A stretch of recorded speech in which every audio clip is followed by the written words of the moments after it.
평소에 마스크 없이도 잘 살았던 우리가 지금 예배 자리에도 마스크를 쓰고 있습니다. 마스크를 구입하기 위해서 요일을 정해서 구입하고 있지요. 여러분, 시간과 여유만 된다면 우리가 가고 싶은 곳이 참 많이 있죠. 마음대로 갈 수도 있었고, 그런데 사람 많이 모이는 데 가지 마라, 어디에는 또 가지 마라, 공간과 상황들을 제약받고 있기도 합니다. 마음껏 먹고 마시고 즐길 시간들도 제약을 받고 있기도 하지요. 여러분, 식사 시간이면 이 식당 같은 경우에 사람들이 늘 많곤 했었는데, 이 코로나19 사태 이후에 손님들이 많이 줄었다는 얘기를 하고 있습니다. 많이 모여지는 걸 그만큼 조심하고 꺼려하기 때문에 그러죠. 심지어는 가족이라 할지라도 때로는 거리 문제가 아니라 혹시 감염 지역이 아닌가 하는 이런 여러 마음의 우려들 때문에 잘 찾아뵙지도 못하고 있죠. 그래서 어느 나라에서는 명절 때, 그런 때 찾아가지 말고 안 찾아가는 것이 오히려 도움을 줄 수 있다라고 하는 그런 말까지 국민들이 전하는 이야기를 들어본 적도 있습니다.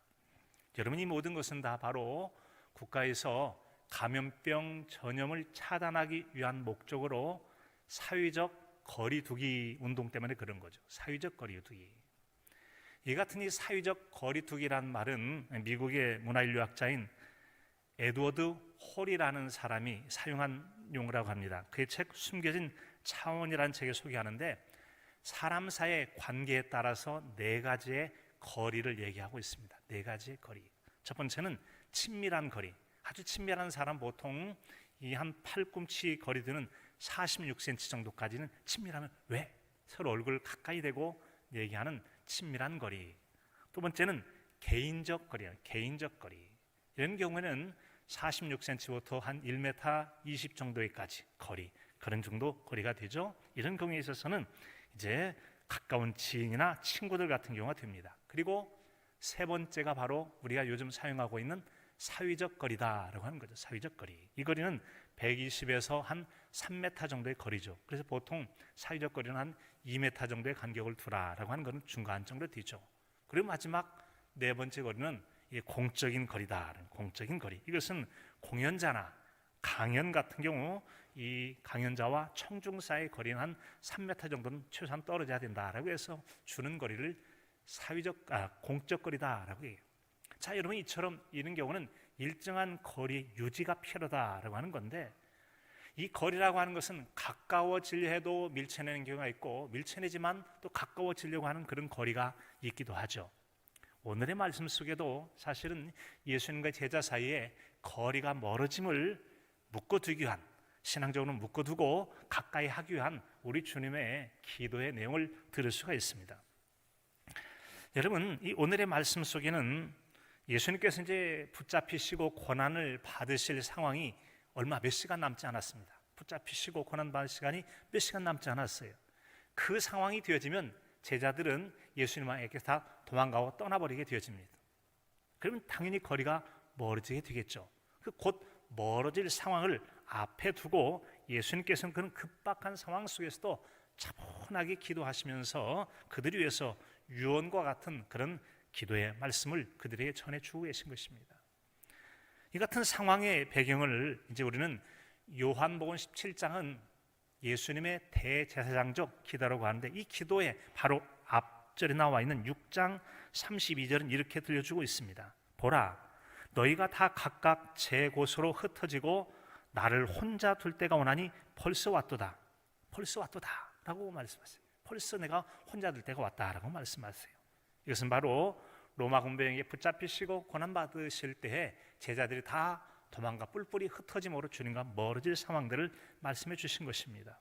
자, 이와 같이 예수님은 이런 급박한 상황 속에서도 그들에게 차분하게, 그리고 그들의 기도하심을 통해서 앞으로 자신이 잡히고 고난받고 또 별세하시나 다시 사시는 그때까지 그들의 믿음을 지키기 위해서 앞서 그들에게 주신 말씀이었다는 거죠. 자, 이처럼 우리 주님께서 그 제자들이 멀리 도망가고 사라질 그 상황들을 염두에 두고 하나님 아버지께 아뢰어 기도하는데, 그 기도의 내용은 어떤 내용입니까? 오늘의 말씀 속에 세 가지를 찾아볼 수가 있어요. 첫 번째는 예수님께서 보내심 받은 것을 그들이 믿기를 원하셨습니다. 즉 오늘 말씀 속에 들을 수 있는 예수님의 첫 번째 기도 내용은 바로 믿게 해주세요라는 기도였습니다. 믿게 해주세요. 저들이 좀 믿게 해주세요. 자, 제자들과 그리고 제자들의 복음 전도를 통해 그 복음을 듣게 될 사람들이 뭘 믿어야 될 것인가? 뭘 믿어야 될까? 그것은 바로 예수님께서 이 땅에 하나님의 보내심을 받고 오셨다는 것을 저들이 꼭 믿게 해달라고 하는 그런 내용이었습니다. 오늘 말씀 21절 하반절에 보면 세상으로 아버지께서 나를 보내신 것을 믿게 하옵소서. 예수님께서는 이 땅에 하나님 아버지께서 보내셔서 오신 줄로 믿습니다. 그렇게 믿으실 수 있기를 바랍니다. 이것은 매우 중요합니다. 우리 이 땅에서 개인적으로 어떤 사람의 성공을 해서 인물이 되어지면 그에게 특별한 의미를 부여하기도 합니다. 심지어는 교주가 되기도 하고 본인이 자칭 신을 자처하기도 하는 사람이 있어요. 그러나 그들은 하나님의 계획이 있는 사람이 아니고 자신 스스로 높아진 거예요. 하지만 예수님이 이 땅에 하나님 아버지께서 보내셔서 오셨다는 겁니다. 이 보내셔서 오셨다는 이 말씀 속에는 이 땅에 주님을 보내실 때는 목적이 있어서 보내셨다는 거예요. 하나님 세상을 이처럼 사랑하사 독생자를 주셨으니 보내주셨으니 이는 저를 믿는 자마다 멸망하지 않고 영생을 얻게 하려 하심이라. 아멘. 아하, 그렇구나. 이 땅에 예수님을 보내신 목적이 뭐냐? 이 땅에 보냄받은 예수님을 믿음으로 사망의 생명으로 옮김받고 구원 얻어 영생할 수 있도록 믿음을 주시려고 예수님을 보내셨구나. 그래서 예수님이 이 땅에 오심이 보냄받고 오셨다, 이 사실을 믿게 한다는 겁니다. 자, 제자들로서는 곧 예수님과의 관계 속에서 도망치 흩어짐으로 이별이 가까워질 때, 바로 그때 예수님께서는 더 이상 멀어져도 몸은 멀어져도 마음만은 멀어지지 않고 다시 자신이 기억하고 그들이 주님과의 관계를 가까이 할 수 있도록 그들에게 믿음을 심어주고 하셨어요. 그래서 내가 그냥 온 게 아니고 하나님 아버지의 보냄을 받으셨다는 것을 그들에게 믿기를 원하셨어요. 자, 사실 제자들에게는 연이어 반복되어지는 충격에 충격을 거듭하게 됩니다. 천하의 예수님이 붙잡히신 겁니다. 죄인처럼 묶여서 끌려가게 됩니다. 그리고 매질을 당하십니다. 그리고는 끝내 십자가에 달려서 자신이 죽게 되어지는 그 비극적인 죽음을 맛보았을 때 제자들이 멀찍이 떨어져서 바라보게 되어져요. 아주 멀리 가지는 못하죠. 신문 받을 때도 다 그 추운 데서 옆에 바라보면서 너도 같은 무리지? 아니다. 3번씩이나 베드로가 부인한 걸로 보아서 아주 멀리 가지는 못하고 그러나 마음 거리상에 멀어져 있는 상황이에요. 자, 이런 그들에게 여러분 더 이상 믿음이 떨어지지 않도록, 그리고 그들이 잠시 낙심하지만 다시 믿음이 회복되도록 하기 위해서 자신이 땅에 보냄받고 오신 사실을 꼭 믿기를 바라셨던 것입니다. 그리고 예수님께서 이 땅에 보냄받고 오셨다라는 그 목적을 이루시기 위하여 주님께서 십자가 위에서 아주 위대한 한마디 말씀을 마치십니다. 다 이루었다는 말씀입니다. 한번 같이 해보실까요? 다 이루었다. 그렇습니다. 예수님 이 땅에 하나님 아버지께 보내신 목적을 다 이루셨다는 거죠. 자신이 6월절 어린 양처럼 피 흘려 죽으심으로 모든 죄 있는 자들의 죄를 없이 하시고 믿는 자마다 멸망치 않고 영생을 얻으실 구원의 놀라운 구속의 역사를 이루어 주신 줄로 믿습니다. 이 일을 이루셨다는 것, 이 일을 이루러 오셨고 완벽한 성공자가 되셨다는 겁니다. 이 말씀 우리에게 적어도 2가지를 생각하게 합니다. 첫째는 예수님이 이 땅에 보냄받고 오셨다면 나는 그럼 이 땅에 어떤 목적을 가지고 보냄받아 지금 살아가고 있는가라고 하는 것입니다. 개인적으로 각자의 삶을 통해 무엇을 먹고 입고 마실까 생각하면서 자신이 잘할 수 있는 인생의 계획과 목적을 가지고 살아갑니다. 직업을 가지고 살아가기도 해요. 자, 그런데 하나님께서 우리에게 단순하게 이렇게 나만을 위하여 살도록 하지 아니하시고 우리에게 목적 있는 인생을 살도록 보내셨음을 아는 게 중요합니다. 사랑하는 성도 여러분, 주님께서 이 땅에 인류의 구원의 역사를 위해 오신 것처럼 여러분은 세상 속에서 여러분의 가정과 직장과 이웃사회와 삶의 자리에서 나는 무엇을 위하여 이 땅에 보내셨는지 자신의 보냄받은 사명을 발견하시고 여러분의 인생도 마쳐갈 쯤에 하나님 부족하지만 하나님 주신 사명들을 주의 주신 능력을 덧입어서 충성스러운 종으로 잘 이루었습니다. 이제 부족하지만 이루었습니다라고 마칠 수 있는 그런 자신의 사명을 발견하고 그리 이루어가긴 힘쓰는 저와 여러분의 삶이 되어야 될 줄로 믿습니다. 아울러서 예수님께서 이 땅에 보내심을 받았다는 이 사실을 믿는 것은 예수님께서 보냄을 받으셨다는 것과 동시에 다 이루셨다라고 하는 주님의 사명의 완성을 동시에 믿는 겁니다. 이것은 바로 그 신앙만 가지고 있어도 우리를 미혹해서 나쁜 신앙으로 이끌어 가려고 하는 이단 사슬에 미혹되지 않을 수가 있다는 겁니다. 많은 이단들 같은 경우는 예수님을 실패자로 여기죠. 완전한 구원을 다 못 이뤘다고 생각하는 겁니다. 통일교도 그렇기도 하고, 그리고 자신들이 대신 예수님을 재림 예수라는 이름 등등 여러 가지 말들을 통하여 예수님의 자리를 도둑질하고 대신해서 영혼을 미혹하여 자신도 천국에 들어가지 못하고 남들도 사망에 빠뜨리는 악한 일들이 많이 있기도 합니다. 따라서 예수님께서 이 땅에 보냄받아서 오셨다는 사실 믿음으로 말미암아 우리도 주님처럼 다 이루도록 자신의 사명을 발견하여 행하시고, 동시에 그 믿음을 통해서 여러분 어떤 이단 사설이 속인다 할지라도 주님이 보냄받은 분으로 오셔서 사명을 완전히 이루신 완성자이심을 알아서 헛된 이단 사설에 미혹되지 않는 건강한 믿음을 잘 지켜가는 저와 여러분의 신앙의 삶이 될 수 있기를 간절함으로 축복합니다. 두 번째로 예수님께서 오늘 말씀을 통해 우리에게 들려주시는 두 번째 기도의 내용은 바로 알게 하소서의 기도를 하셨다는 겁니다. 알게 하소서. 무엇을 알길 원하셨을까? 예수님께서 알기를 원하신 것은 예수님이 이 땅에 보냄받고 오셨다는 사실과 아울러서 지금 나는 나를 보내신 하나님 아버지께 내가 사랑받고 있다라는 겁니다. 그와 동시에 나를 사랑하신 하나님께서 나만 사랑하는 것이 아니라 바로 예수님의 제자들과 또 제자들을 통하여 예수님 믿게 된 모든 성도들도 하나님의 사랑받는다는 것을 알기를 원하셔서 그것을 기도하셨다는 겁니다. 첫 번째는 믿기 위해서, 믿음을 위해서 기도하셨고, 두 번째는 알도록 기도하셨다는 겁니다. 알도록 기도하는 거예요. 자, 여러분 오늘 말씀 23절 하반절에 보면 나를 사랑하심과 같이 그들도 사랑하신 것을 세상으로 알게 하려 함이로소이다. 아멘. 하나님 기도합니다. 저들 하여금 꼭 저 모든 성도들이 하나님께서 그들을 사랑하신다는 그 하나님께 사랑받는 것을 알게 해주세요 라고 그 하나님의 사랑을 알기를 위해서 기도하신 것입니다. 여러분, 예수님의 이 기도는 우리가 하나님의 사랑을 받고 사는데 자신이 하나님께 사랑받지 못한다고 생각할 때 이거 보통 일이 아니에요.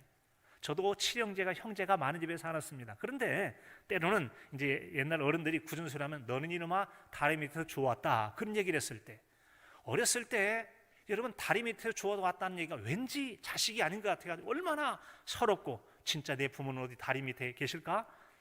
그래서 여러분 마음으로 방황하고 진짜 내 부모를 찾아가야 될지를 한때 고민했던 적도 있었어요. 여러분 부모님은 사랑한다고 약간 놀림으로 하셨지만 그때 그 사랑받지 못한다는 얘기 때문인가 싶어가지고 얼마나 마음이 서럽기도 하고 부모님 안 보이면 울기도 했던 생각이 나기도 합니다. 여러분, 우리 여러분이 이처럼 사랑을 받고 사는데 자신이 사랑받지 못한다고 생각하면요, 여러분 마음이 허전합니다. 우울하기도 하고요, 기대한 사랑을 내가 못 받고 있다는 생각하면 때로는 막 저항하고 반항감이 들기도 하고 때로는 막 분노가 일어나기도 할 수 있어요. 이것은요 사람에게만 그런 게 아니라 하나님에게도 그럴 수 있습니다. 하나님 우리 사랑하신데 하나님의 세상을 이처럼 사랑하셔서 독생성자 예수님도 주셨대. 아들을 주시니까 모든 거 못 줄 게 뭐가 있겠어. 다 주셔, 사랑하셔. 그런데 내가 신앙인으로 살아가면서 하나님의 사랑이 안 느껴지. 정말 하나님 나를 사랑하신단 말이야? 하나님이 사랑하신데 내가 왜 이 어려운 일을 경험하는 거야? 왜 하나님이 사랑하신데 이렇게 일이 잘 풀리는 게 없어? 여러 가지 생각하면서 하나님의 사랑이 안 느껴지. 다른 사람에게는 예수님 믿으세요, 형제님을 자매님을 하나님 얼마나 사랑한 줄 아세요? 하나님은 형제님을 사랑하셔서 예수님까지 십자가에 내어주셔서 사랑하셨어요. 하나님 형제를 사랑해요. 전도할 때는 하는데 막상 혼자 있으면 마음이 울적하고 허전해요. 그래서 내가 도무지 하나님께 사랑받는다고 느껴지지 않을 때 이게 보통 일이 아니라는 말씀이에요. 보통 일이에요. 그래서 이 허전한 마음 때문에 하나님 믿어도 힘이 하나도 없고 시무룩한 거예요. 여러분, 사람이 사랑받으면 생기가 돋아나잖아요. 식물을 키워봐도 식물도 사랑하고, 여러분 자꾸 예쁜 말하면 식물들도 잘 자라고 꽃도 잘 피고 오래 간다 그러잖아요. 짐승이나 사람이나 모든 게 다 자기가 사랑받고 있다는 느껴질 때 이 마음에 기쁨이 있고요, 행복감이 있게 됩니다. 의욕도 나기도 하고요, 힘을 얻게 되어지는 거예요. 권력자나 힘 있는 자나 의미 있는 존재에게 내가 사랑받는다고 생각하면 힘이 생기거든요. 그런데 우리가 하나님 믿고 있는데 하나님께서 나를 사랑하신다는 것을 이론은 다 알아, 성경에서 배웠으니까. 그런데 내가 사랑받고 있는 게 느껴지지 않아요. 마음에 와닿지 않을 때 이거 같이 여러분 허전하고 안타까운 게 있을 수 없거든요.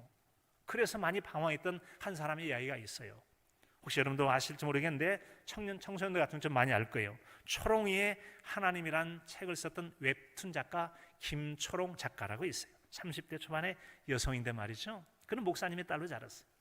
자, 그런데 그가 어릴 때는 그냥 학교 교회 뭐 이 정도밖에 모를 정도로 집과 학교 이 삼각형을 거리가면서 살았는데 이제 대학을 가게 되는 거예요. 이제 타지로 가게 됐어요. 기독교 대학을 가게 됐는데 여러분, 대학에 가서 보니까 자신이 너무나 가난하기도 한 거예요. 뿐만 아니라 남자친구도 사귀어야 되겠고 뭐 이게 등등등 하는데 너무 기존의 생각들과 조금 이렇게 다르기도 하고 좀 많이 힘들었다는 겁니다. 힘들어요. 자, 그러는 중에 여러분 이제 고민에 빠지게 되는 거예요. 내가 너무나 가진 것도 없고 또 이렇게 예수님을 인격적으로 만난 것 같지도 않아요. 예수님을 어릴 때부터 믿었기 때문에 목사님 딸로 자랐으니까 여러분 얼마나 믿음이 좋았겠어요? 교회 참 봉사 잘하고 다 그랬어요. 그런데 내가 개인적으로 정말 예수님과 인격적으로 만났고 내가 진짜 하나님께 사랑받는가에 대한 마음의 확신이 별로 없었다는 거예요. 그러다 보니까 대학생활에 점점점 하나님과 멀어지고 술을 마시기 시작해요. 목사님 따르는데 술을 마시기 시작해요. 자, 그러면서 여러분 이제 알 수 없게 하나님의 사랑을 모르겠고, 다 사람들은 하나님의 사랑 가운데 사랑 같은데 자신만큼은 하나님의 사랑을 받는 느낌이 없다 보니까 자꾸 마음이 우울해지는 거예요. 우울해져요. 그 집에 오면은 울기도 하고 안 좋은 생각, 죽어버릴까? 심지어는 기독교 대학이라는 한동대학을 다녔는데 이 학교에 내가 최초의 자살자가 되겠다는 목표를 가지고 자살을 기도하기까지 했습니다. 난간에 떨어져 죽어버리려고 했다는 거예요. 왜? 하나님 자신을 사랑한다고 느끼지 않으니까. 인생이 험한 거예요. 여러 가지 그래서 어려웠다라는 그런 얘기를 했습니다. 알고 봤더니 자신도 하나님께로부터 사랑받고 싶은 욕구가 있었기 때문에 우울하기도 했고, 인정받고 싶은데 별로 그런 게 없다 보니까 우울증에서 막 생사를 뜯어가지고 피가 막 범벅이 되고 막 그렇게 아주 어려운 때를 살았다고 그래요. 그러다가 그가 이제 어려움 속에서 벗어난 두 가지 결정적 계기를 하나 들려줬어요. 바로 학교 가까운데 이제 교회를 다니는데 아주 작은 교회였어요. 성도도 별로 없는데 때로는 그냥 술 먹고 가기도 하고, 여자 청년 이제 불과 22살 먹은 뭐 청년이 말이죠, 술 먹고 교회를 가. 그런데 그 교회에서 목사님 사모님이 너는 왜 손등이 이렇게 다 피 뜯어가지고 피가 범벅이냐? 한 번도 말하지 않는 거예요. 어떻게 목사님 딸이라면서 술 마시고 와가지고 이렇게 비틀거려? 라고 한마디도 안 하는 거예요. 오면은 따뜻하게 반겨주고 먹여주고 또 그냥 잘 가라고 하고 또 위에서 기도해주고 또 오면 또 그래요. 그렇게 계속 반복해도 끊임없이 맞아주는 그 사랑과 돌봄, 비난 정죄하지 않았다는 거죠. 아마도 여러분 어떻습니까? 판단하기 좋아하고 그런가요? 또 입이 가벼운 경우는 누가 어떻게 하면 어떻대 벌써 그냥 조그만 허물이 있으면 온 교회와 시내까지 다 소문이 나는 경우가 있잖아요. 막 남의 허물을 퍼뜨리고. 그런데 이분들이 그러지 않은 거예요. 그래서 자신이 위기의 때를 지탱해 나가는데 최소한의 힘이 자신의 허물에 대해서 비난하지 않고 공격하지 않고 그냥 따뜻하게 밥해주고 또 잘 맞이해주고 또 잘 가라고 위에서 기도해주는 그것 때문에 이길 수가 있었다. 그래서 자신이 이기는 데는 두 가지, 교회와 선교라는 두 가지가 있었다고 그래요. 또 하나는 이제 타지에서 학교를 다니고 있는데 그 부모님이 목회하는 교회도 그다지 크진 않았던 거예요. 그래서 이제 청년들 중에서 좀 누가 같이 동행해야 되는데 중국 선교를 가야 하는데 같이 동행할 사람이 없으니까 전화를 하는 거예요. 초롱자매, 아무래도 초롱자매 같이 가줘야 되겠어.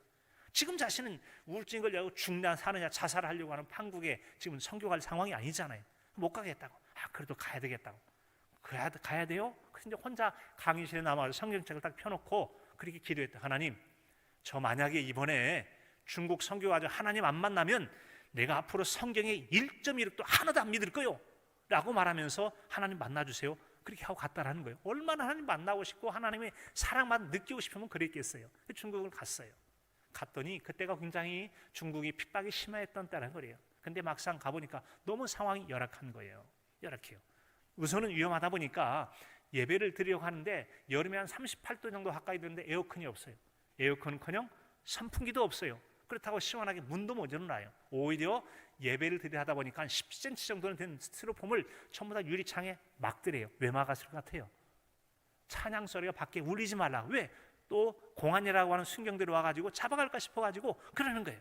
자, 그런데 여러분, 그날 끝나고 숙소에 들어가는데 이야, 빈대라는 게 있더래. 빈대. 한국에서 한 번도 보던 빈대가 있고 쥐가 왔다 갔다 달리기 경주를 하고 있는 거예요. 기가 막힌 상황이. 그런데 참으로 놀라운 것은, 놀라고 그렇게 기쁘고 행복하게 찬양하는 모습에 한번 놀랬다는 거예요. 그리고 대화할 시간이 있어가지고 얘기를 했대요. 어떻게 이렇게 행복하냐고, 그리고 어떻게 이렇게 이룰 수 있냐고 그랬더니, 나는 하나님께 정말 드리고 싶은 게 너무나 많은데 가진 게 너무가 없어. 그래서 가진 게 너무 없어서 나는 내 인생을 하나님께 드리기 위해서 내가 신학교에 왔다는 고백을 하더라는 거예요. 너무나 깜짝 놀란 거예요. 자기는 아무리 가난하다고 해도 중국하고는 비교가 안 될 만큼 그래도 살 만큼 살고, 또 그 다음에 가고 싶은데 예배드리고 싶은 거 찬양하고 싶으면 마음대로 시간과 장소의 제약을 받지 않는 이들은 그런 시간의 제약 속에서도 그렇게 기뻐하며 찬양하는 것을 보고 정말 충격을 받았다는 거예요. 충격을 받았어요. 또 한 번의 선교가 있습니다. 갔다 와서도 그렇게 충격을 받고 느끼는 게 좀 있긴 했지만 막상 또 집에 돌아오니까 또 우울증이 또 빠진 거예요. 그러던 중에 태국에 있는 친구가 선교사로 나가 있어서 선교사에 갔어요. 거기 갔을 때 마침 함께 동역하는 목사님이 뭐 대언 기도를 해주신다고 기도를 해주시겠다는 거예요. 그래서 기도를 하다 보니까 놀라운 사실은 과거에 있었던 일들을, 너 자살하려고 그랬지, 내가 그럴 때마다 내가 떨어지려고 하고 죽으려고 할 때마다 내가 항상 막아줬대. 너 성경책에 대해서 어떨려고 그랬지, 몇 가지를 얘기하다 보니까 눈이 번쩍 뜨는 거예요. 그리고는 마음이 열리기 시작하고, 그리고는 하늘의 별이 참 많지, 너는 세상에 가장 빛난 별이야. 세상에 번쩍이는 보석이 많지, 네가 가장 빛나는 보석이야. 그리고 너는 복음의 사람이 될 거다라고 하는 이런 말씀을 들려주었다라고 하는 겁니다. 그리고는 여러분 깨닫게 되어졌고, 나중에는 어떤 작가거든요. 아까 말씀드린 것처럼 하나님과 초롱이와 하나님이라는 그 책을 썼는데, 여러분 그 책을 500만 명 정도가 봤다라는 겁니다. 그리고 2만 명의 팔로워가 있대. 한 번 딱 하면 그 사람이 줄줄줄 퍼나르는 사람이 2만 명이나 될 정도로 아주 인기의 작가가 되고 책을 써서 돈들을 벌기도 했대요. 죽을 어려움도 있었는데 여러분 자신이 그 자살하려 할 때 이때가 바로 하나님 나를 지켜줬다는 그것을 깨닫고 난 다음에 하나님 나를 사랑하셨구나, 하나님의 사랑을 알기까지는 너무나 긴 기간이 들었고 오랜 시간이 필요했다는 거죠. 사랑하는 성도 여러분, 하나님의 도우심의 은총을 통해 지금 깨달으지 않을지라도 하나님 여전히 여러분들을 사랑하고 계심을 꼭 믿으실 수 있기를 바랍니다. 그리고 깨달으지 않는다면 하나님 저에게도 하나님의 사랑이 느껴지지 않아요. 사랑이 배고파요. 사랑이 고파서 때로는 외롭고 낙심되고 분노가 생기고 약해질 때 내가 하나님께 사랑받고 있다는 걸 느끼게 해주세요라고 기도하심을 통해서 하나님의 사랑을 발견하실 수 있기를 바랍니다. 그 사랑을 받게 되고 느끼게 됐을 때는 그 고통과 어려움 속에서 이기는 힘을 얻게 되는 거예요. 절망감에서 벗어나서 노력하게 되어져요. 그리고는 그가 간절히 노력하는 가운데 하나님께서 집에 있던 어려운 빚을 갚도록 해주셨고, 그리고 어느 날 기도 이후에 놀랍도록 평상시에 이렇게 이제 웹툰이라고 하는 것은 인터넷에 올리는 영화예요. 책으로 만든 영화가 만화책이 아니라 인터넷에 올리는 건데, 그것이 이제 어떤 출판사에 의해서 제안을 받고 책을 팔게 됐고, 그리고 하나님께 놀랍도록 길을 여주셨는데, 지금 같은 경우는 상담도 많이 한다고 그래요.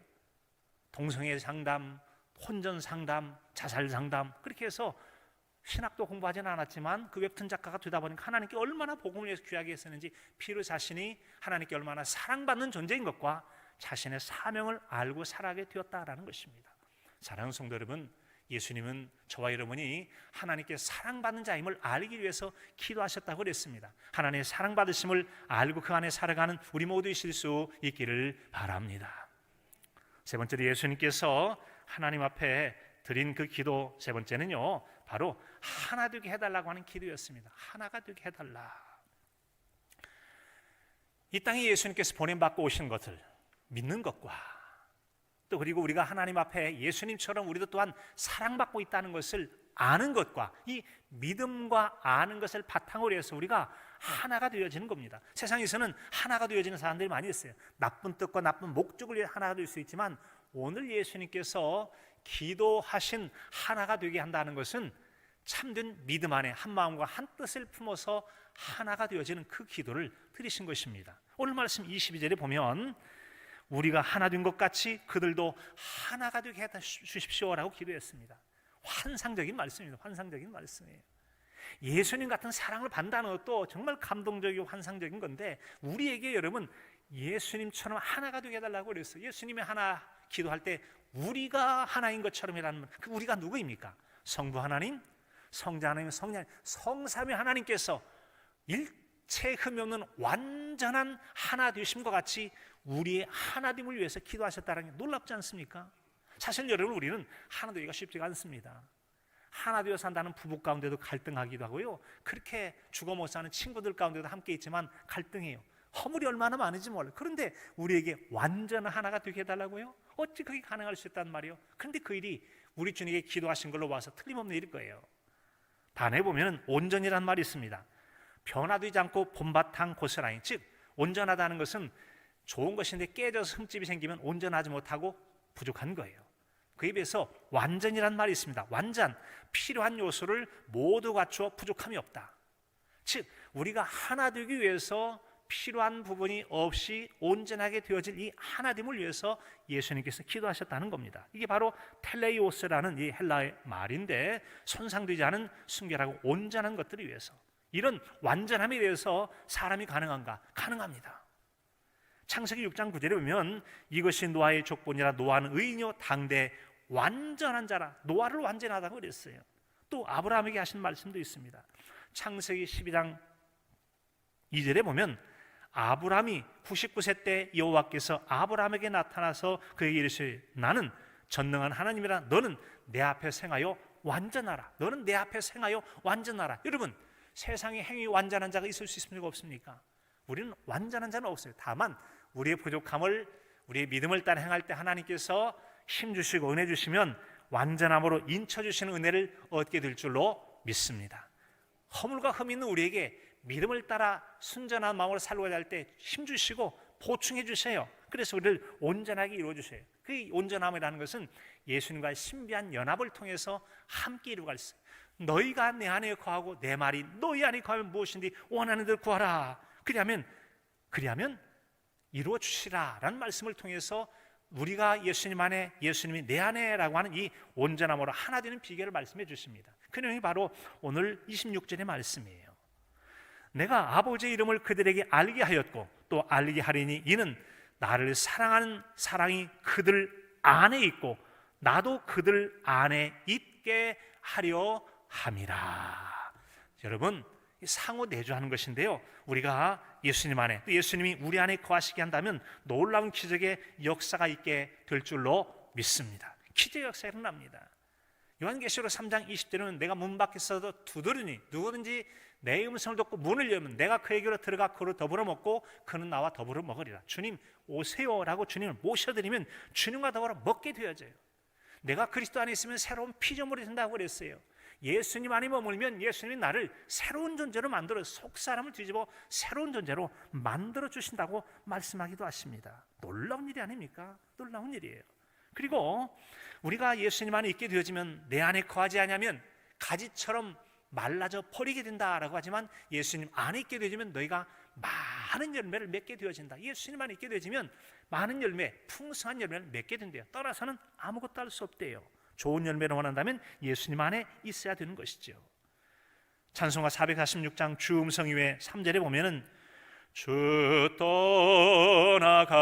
떠나가시면 내 생명 헛되네 기쁘나 슬플 때 늘 계시옵소서.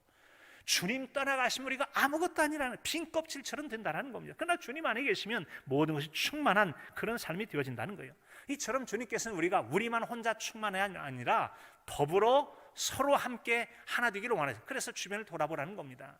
히브리서 10장 24절 25절에 보면 서로 돌아보아 사랑과 선행을 격려하라. 혼자만 아니라 서로가 잘할 수 있도록 힘을 모아서 서로에게 관심 가지라는 겁니다. 사회적 거리로서 거리를 띄고 있습니다.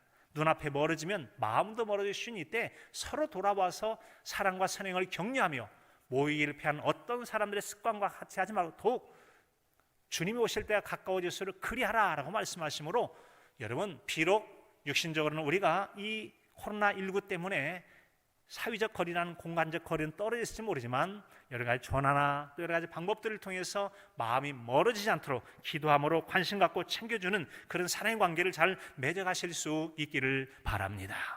예수님은 세 가지를 기도하셨습니다. 하나님, 저희로 하여금 내가 이 땅 보내받은 것을 믿게 해주세요. 또 자신들이 얼마나 하나님 앞에 사랑받는 것을 알게 해주세요. 그런 믿음과 알물 통해서 서로가 하나로 똘똘 잘 뭉쳐 살아가므로 우리가 세상 속에 하나 되어 살아갈 때 그 자체의 세상이 빛이 되어집니다. 예수님 믿는 사람이 연합되어지고 하나 된 그 모습을 바라보면서 사람들이 기뻐합니다. 행복합니다. 정말 하나님 믿는 사람은 다르구나라는 이것이 아름다운 전도와 선교도 되어지더라는 것이죠. 우리가 먼저 사랑의 손길을 내밀어 하나됨을 이루어서 하나님의 영광을 이루고 이 땅에 이루어진 우리 주님의 하나됨의 참된 복을 풍성히 누리며 믿음 안에 승리를 이루어가는 저와 여러분의 삶이 될 수 있기를 간절함으로 축복합니다. 하나님 아버지, 예수님의 기도처럼 이 땅에 보냄받고 오신 예수님의 오심과 완전한 사명 이루심으로 나도 사명을 이루라는 그 믿음으로 승리케 도와 주시옵소서. 나를 얼마나 사랑하시는지 그 사랑을 알게 도와주시고 온전히 마음으로 주님 누리게 도와주시며 또한 이 알과 또 주님 믿음을 가지고 서로가 서로를 귀히 여기며 믿음 안에 하나 되어 삶으로 혼자만이 아닌 서로의 관심과 사랑을 이루듯 사회적 거리는 멀어진 이때 사랑의 관계로 아름답게 연합되어가는 거룩한 성도의 교제가 있게 하여 주시옵소서. 예수님의 이름으로 기도합니다. 아멘.